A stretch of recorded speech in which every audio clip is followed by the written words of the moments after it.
در این روز زیبای زندگی به شما سلام میگیم بینندگان عزیز و امید میکنیم که روز و روزگار شما خوب و زیبا است و ما باز از داستان‌های شاهنامه میگوییم، از منطقه‌های در این داستان بسیار هم عظیم ذکر شده میگوییم و مهمان ما هستند محترم حاتم، شاعر خلقی تاجیکستان. شما را با برنامه خیر مقدم میگویم و میخوام صحبتی داشته باشیم، همچون صحبت پیشین، یعنی ادامه صحبت پیشین دایر به جغرافیای کشورهای شاهنامه. در همین شاهنامه استاد کشورهای فارس، کابل، زابل، خوارزم یاد میشوند در زمان کیخسرو، کیقوباد و چند شاهی دیگر و همین نام ها باز در قسمت دیگری شاهنامه هم یاد میشوند در منطقه های دیگر در زمان حکمرانی داراب و دیگرها. همین شهرها یا که همین منطقه های استاد از هم دیگر فرق میکنند یا که همون یک مکان است؟ درست گفته. طور ما در صحبت گذشته ذکر کرده بودیم که رویدادهای شاهنامه از کیومرث تا زمان همای در شرق آسیای میانه عملی شده بودند و از داراب و دارا تا آخر، یعنی تا یزدگرد سه در منطقه های غرب عملی شدند و بعد مهاجرت در زمان کوروش کبیر، داراها و دیگران که زردشتیان به دربار شاهان راه یافتند و دین خود را مروج کردند در دربار کوروش و دارا و درباره سرزمین سخن گفتند که جایگاهی مقدس دانسته میشد، بهشت روی زمین دانسته میشد و درباره پارس و زابل و ایرانویج و خوارزم و دیگر منطقه وقتی صحبت کردند و وقتی شاهان هخامنشی دانستند که این منطقه ها در آن سوی رود آمو یا جیهون باقی ماندند و با یاد این شهرها یک اصلاحات نامی گذراندند و اکثریت نامها به خاطر بزرگداشت دین زردشتی و به خاطر اهورامزدا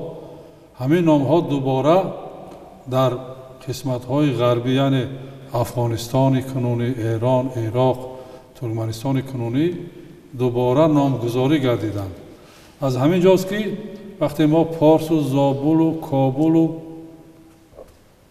یمن و بغداد و خوارزم میگوییم، اینا البته در اون منطقه دانسته میشوند ولی هیچ امکان نداشت که در بخش اول شاهنامه اون نامها با این نامها یکی باشند و آنچه که ما مثلا در مورد نامهایی که در این منطقه ها وجود داشتند دلیل های بسیاری را از ادبیات و تاریخ نامه های چینی، یعنی خیتایی، تیبتی و دیگر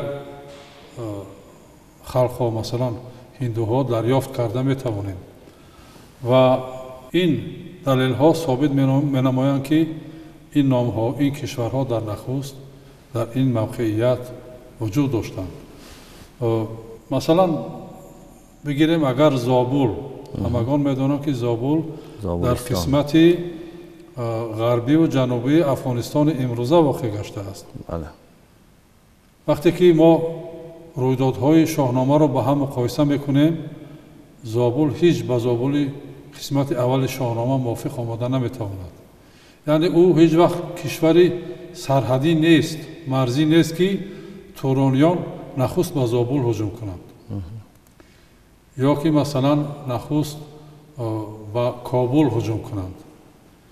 این کابل و زابل دیگری بود که در مرز ایران و توران واقع بودند و این زابل در ادبیات هندویی با نام جنبو یاد می شود. یک کشور، یک سرزمین علاهیده بود که با تغییرات آوازی زنبو و زنبول به شکل زابل برگشت که بدخشان امروزه است، پامیر امروزه است و در ادبیات خیتایی این ژامون به شکل ژامون ذکر می شود و گفته می شود که در سمت غربی بیابان غربی کشور ژامو واقع گشته است. وقتی ژامو و جنبو را مقایسه میکنیم، این زابل هست که زادگاه و وطن رستم بود. بله. همچنین پارس مثلا، پارس وقتی ما میگوییم پارسی که امروز در ایران واقع گشته است، در قسمت غربی و جنوبی ایران امروزه واقع گشته است و هیچگاه همچون کشوری سرحدی یا مرزی بوده نمیتوانست که مثلا تورانیان به اونجا هجوم کرده توانند. برای به فارس امروزه هجوم کردن خیلی مسافه رو طی کردن در کار، خیلی سرگذشته و بیابانها رو از سر گذراندن در کار. ولی پارس اولی شاهنامه این در سر مرز است و این پارس وادی رشت امروزه، ناحیه ونج امروزه و ناحیه درواز امروزه است که بسیار دلیل ها درباره این منطقه بودن پارس همچنین در ادبیات خطایی و هندی ذکر می شود. مثلا کوه پارس در بوندهیشن یاد می شود که از خطای سر می شود، از چین سر می شود و کوه همه پارس گفته می شود. هیچ گونه کوه مثلا از چین یا خطای امروزه و پارس امروزه رسیدگی کرده نمی تواند. و این پارس یا پارتی هست که در میان کوه هست که در میان وادی رشت و وادی فرغانه وجود دارد.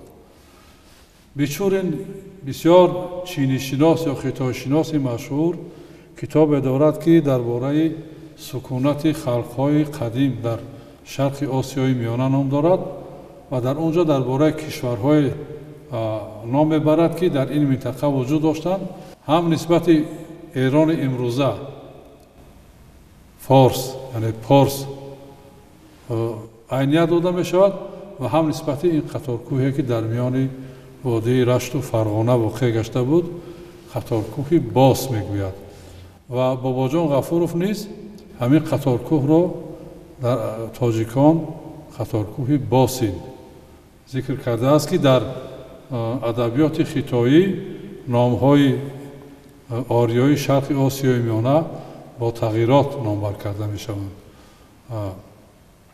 مثلا سوغد سولی نامبر کرده می شود، چاچ یا تاشکند شی نامبر کرده می شود، استراشان سودوشان نامبر کرده می شود و همین پارس به شکل باس یا باسی ذکر کرده می شود. و همچنین در ولسا و کنیگا نام یک کتاب تاریخی روس ها هست، در آنجا گفته می شود که ما از هفترود از کشور اینک که اینها در قسمت غربی خطای امروزه یعنی ترکستان شرقی واقع بودند، از همان جا آمدیم و از پهلوی آریانا گذاشتیم و از پهلوی سرزمین فارس گذاشتیم.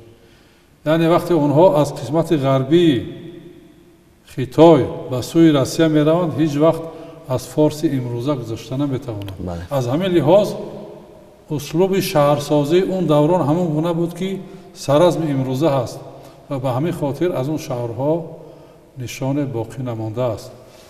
همین گونه کابل مثلا در پشت قطارکوه فرغانه جای داشت. کابل هم در سر مرز ایران و توران واقع گشته بود که هر وقت تورانیان هجوم میکردند به کابل زابل هجوم میکردند و این کابل در همین موقعیت که هست در تاریخنامه های خطای با نام گابولا وجود دارد و در ادبیات آریای هندی با نام کپیلا وجود دارد. دانشمندان امروز معنای کابل را کهپول گفتند، کهپول، که این به واقعیت درست نمی آید. وقتی ما کابل را از سرچشمه های هندی معناش یافتیم به واقعیت درست می آید. یعنی شیوا یکی از ایزدان بزرگ آریا هندی برای به محتاجان به نوایان خیریه جمع کردن کاسه‌خانه سنگپشت را به گردنش آویزان کرده بود که همون کاسه‌خانه کپیلا نام داشت. کپیلکایی که همین کپیلکایی که امروز یا قاپلای سر میگویند در تاجیکی، همین کپیلا یا کاپولا نام همون کاسه‌خانه سنگپوشت است که شیوا به گردن آویزان کرده بود و در همین منطقه جای داشت. یعنی واقعیت حال کابل در این منطقه آشکار می شود و ورن امروز در منطقه های شرق آسیای میانه وجود ندارد، ولی در حدود العالم در قسمت شرقی چاچ تقریبا در حدود قرقیزستان امروزه با نام فرن یا فرنکت یا افرونکت وجود داشت و امروز متاسفانه نام او باقی نمانده است. و همین گونه بسیار شهرهایی که در اوستا در شاهنامه ذکر داشتند تا عصرهای 10 11 12 تا آن که این سرزمین ها پورا به تصرف خلقت های ترک زبان گذشت وجود داشتند. از جمله نسایی که در اوستا ذکر می شود در حدود العالم در قسمت جنوبی وادی فرغانه ذکر می شود. خوب استاد، مسلم است که با گذشت وقت با مرحله های تاریخی همین شهرهای بزرگی مثلا در زمان پیش از فردوسی بودند، مثلا شاید تغییر نام کردند با آمدن یک قوم دیگر و همین گونه مرحله به مرحله شاید از زبان مردم از یاد مردم هم دور شدند. مثلا در صحبت پیشین ما سرازم رو ماوراءالنهر گفتیم. در ماوراءالنهر خوارزم بود که بله. در ماوراءالنهر بله، همین خوارزم و سرازم و ماوراءالنهر استاد همه یک منطقه هستند. این ماوراءالنهر منطقه وسیع هست که بله، سرازم در داخل ماوراءالنهر است. راستی دریای آمو یا جیهون رو فرا میگیرند. بله. تمام همین ساحل های رو. و حکیم فردوسی گفته بود که کیکاووس در ماوراءالنهر منطقه رو شهر را به سیاوش داده بود. بله. هرچند که کیکاووس نمیگوید کدام شهر است، ولی در بیرونی و دیگر تاریخنامه ها ما میدانیم که سیاوش به خوارزم رفته بود. بله. و تقویم خوارزمیان از همون رفتن سیاوش آغاز می شود و ما ثابت کردیم و باز هم صحبت خواهیم کرد که سرازم امروزه یعنی خوارزمی دوران اوستا بود و از اینجا معلوم می شود که سیاوش به سرازم یعنی خوارزمی زمان اوستا رفته بود و برگشت آوازی سرازم به خوارزم بسیار امکان دارد. بله. و این گونه دلیل ها خیلی زیاد است. ما شاید یک صحبت دیگر در آینده درباره مرزهای معین ایران و توران صحبت کنیم. زیرا این موضوع مهم است و اکثریت دانشمندانی که درباره ایران و توران صحبت میکنند این را به منطقه های بسیار وسیع میکشند، یعنی به منطقه های بعد مهاجرتی میکشند.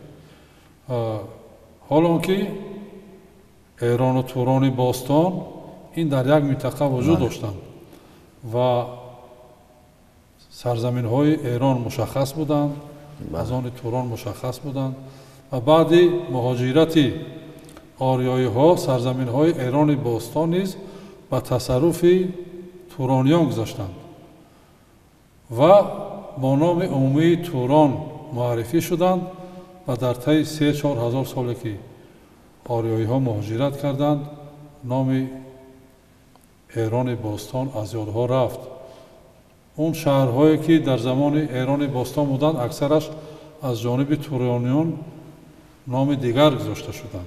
ما در رفتی صحبت گفتیم که استاد من همین 7 کشوری که تا زمان جمشید مثلا زیر حکمرانی یک پادشاه مثلا زندگی میکردن، انا سیاست یگانه داشتند، زندگی قریب یگانه داشتند، ولی معلوم میشد که در بعضی کشورها مثلا مراسم ها گوناگون بودند، دین ها گوناگون بودند. وقتی که ما مثلا هنگام انتخاب کردن عروسی زال را مثلا میخونیم آنجا سخن میرود که دین مثلا پدر عروسی زال و دیگر دین است، حتی که شاه و همین انتخاب را قبول نمیکنند. یعنی که همان زمان هم استاد قوم هایی که دیناشون گوناگون بود به سر میبردند. البته تا замони он ки дини зардуштӣ муравваҷ шуд, фарогир шуд, динҳои зиёди дигаре вуҷуд доштанд ки мо тавре аз таърихномаҳои дигар кишварҳо медонем. яке аз динҳо дини бонпо буд ки имрӯз дар Тибет ва баъзе кишварҳои шарқи дур роиҷ аст ва яке аз сарроҳибҳои он Далай Лама дар Ҳиндустон солиёни дароз сукуна дошт, гуреза шуда буд. ҳамин асосгузори дини бон ё бонпо аз ҳудудҳои имрӯзаи Тоҷикистон буд, аз кишвари Тоҷик бо номи Тоҷик ва дар таърихномаҳои Хитой кишвари дар ин минтақа кишваре бо номи Тоҷик зикр мешавад ва кишвари қадим, ягон кишвари дигар қадим гуфта нашудааст дар адабиёти хитоӣ. танҳо кишвари Тоҷик кишвари қадим дар самти шарқии Тахористон ё Тухоло гуфта шудааст ки тавре мо медонем Тахористон ё Тухоло ин сарзаминҳои имрӯзаи Тоҷикистон ва қисматҳои шимолии Афғонистон буданд. дар самти шарқии ин кишвар то омадани арабҳо кишваре бо номи Тоҷик вуҷуд дошт ки ин ҳамон кишвари Тоҷики қадима аст ки асосгузори дини бонпо Тонпа Шендраб аз ин кишвар бархоста буд. баъд динҳои дигаре масалан дини ба истилоҳ ведоӣ мегуфтанд. дини ведоӣ ҳаст ки аз номи асарҳои ведо ки якчанд асар ведо ном доранд, Ригведою дигар ведоҳо ҳастанд, бо номи онҳо номгузорӣ шуданд. он динҳо ҳам динҳои зиёд буданд. ҳар шоха динҳои зиёде дошт. дини меҳрпарастӣ буд масалан. дини будоӣ низ то ҷое роиҷ буд. яъне ҳар як кишвар ба худ урфу одату ба худ динҳои алоҳида дошт. масалан яке аз кишварҳои орёҳиндӣ Сакала Двипа ё Шакала Двипа ё кишвари сокоиҳо ном дошт ки ин сарзаминҳои имрӯзаи Қирғизистону Қазоқистонро фаро мегирифт ва он Томирис аз ҳамон минтақа буд ки дар замони рӯйдодҳои шоҳнома ҳамчун кишвари турониён муаррифӣ мешавад бо номи Сақлоб. Сақлобе ки дар шоҳнома аст, имрӯз пажӯҳишгарон муайян накарданд ки дар куҷост. ва бозёфтаҳои ҳафриётӣ низ собит карданд ки ин минтақаҳо ҷойгоҳи сукунати сокоиҳо буданд. то минтақаи Хутан ва шарқтар аз он то саргаҳи дарёи Хуанхе дар Хитой сукунатгоҳи қавмҳои ориёӣ буд ки ҳар кадоме дорои хусусиёти хоси худ буд. тавре мо медонем сокоиҳо ориёӣ буданд, вале масалан дар Маҳабхарата балхиҳо сокоиҳо ориёӣ дониста намешаванд. ориёиҳо дар нахуст як минтақаи хурд, сокинони як минтақаи хурд ориёӣ дониста мешуданд. масалан дар Маҳабхарата мегӯяд ки вақте ки ба хонаи сокоиҳо як ориёӣ ба хонаи сокоиҳо меравад, дар хонаи ӯ меҳмон буда наметавонад. зеро ориёиҳо бояд ки барои дастурӯи шустани меҳмон об биёранд. ҳамин гуна ибораҳое ки яъне ориёиҳо худро аз балхиҳо ва аз сокоиҳо ҷудо мекунанд зиёд ҳастанд. яъне урфу одат, маросим, динҳошон фарқ мекунад дигар буданд, фарқ мекарданд. ва устод ҳамон кишвари Тоҷики гуфтед ёд мешавад дар сарчашмаҳои ҳиндӣ тақрибан ба кадом давра руст меояд? ин ҳамон тозиёне ҳаст ки дар шоҳнома. бале кишвари тозиён. хуб ҳоли ҳама чунин мепиндоранд ки Заҳок ин араб буд, аз кишвари арабӣ буд. мо дар суҳбатҳои гузашта гуфта будем ки Заҳок хоҳарзодаи Ҷамшед буд. ва дар шоҳнома дашти тозиён ҳамун дашти тоҷикон не ки ҳаст ки дар адабиёти хитоӣ зикр мешавад. Якояк зи Эрон баромад сипоҳ сӯи тозиён гирифтанд роҳ. ҳеҷ вақт эронони бостон на ба сӯи қавми бегона на ба сӯи қавми худӣ барои кофтани шоҳ намерафтанд. барои онҳо одаме лозим буд ки шоҳзода бошад, аз нажоди шоҳони гузашта бошад. ва ин Заҳок аз бас ки аз нажоди шоҳон, аз нажоди Фаридуну Ҷамшед буд, барои ҳамин пеши вай рафтанд. падари ӯ ҳам шоҳ буд, Мардос яъне номи падараш буд. ва ин тозиён ё ки тозиён дар ҳангоми тақсимоти сарзаминҳо ба эраж дода шуда буд. яке Руму Ховар, дигар Турку Чин, савум дашти Гурдону Эронзамин.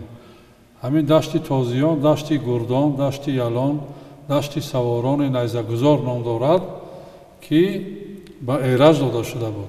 ҳамчунин Яман низ ки имрӯз Яманиҳо Арабистон мешуморанд, бахше буд аз сарзамине ки дар қисмати шарқии Помири имрӯза воқеъ гашта буд, ки имрӯз водии Сарикул дониста мешавад. ва чаро Яман дониста шуд? ба хотири он ки сарзамини муваккалаш Ҷамшед Яма буд. он сарзаминро Ямароҷа мегуфтанд. ва дар адабиёти орёҳиндӣ Самямани ном дошт. имрӯз низ яке аз шохобҳои дарёи Сарикул Яманияр ном дорад. яъне ҳамун номи қадим имрӯз низ боқӣ мондааст.